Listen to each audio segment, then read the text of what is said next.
睡房嘅佈局其實都藏住養生嘅大秘密㗎。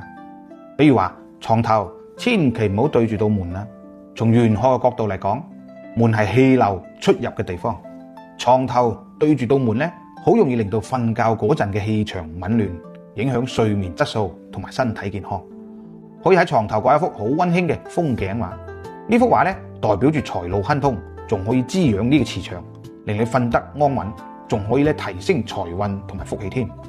窗口位咧唔好擺咁多雜物，窗口咧係吸納陽氣同埋吉氣嘅通道嚟嘅，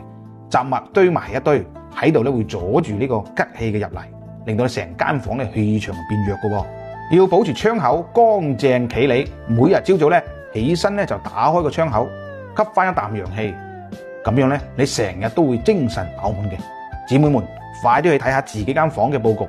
有啲乜地方可以調整下嘅呢？喺留言區講下你間房嘅問題，等我哋一齊用易經學問嚟開啟養生嘅新境界，福身無量。視頻中邀請到許羅業道長，係江西龍虎山天師一脈65代道長李大明嘅的傳弟子，現職無為。浙江省蘭溪市道教協會2025屆協會成員，浙江省蘭溪市道教宮殿碧雲殿常駐道長，廣東省深圳市寶安區龍王廟常駐道長，亦受邀為香港特別行政區慈山寺2025年元旦蓮花燈叩神法會道長代表。許羅業老師長期致力於傳播道教文化，喺道教法術、奇門遁甲同風水等領域有獨樹一幟嘅技術同技巧。許羅業道長向港澳台甚至海外人士廣泛招生，如想進一步了解，請聯繫我哋。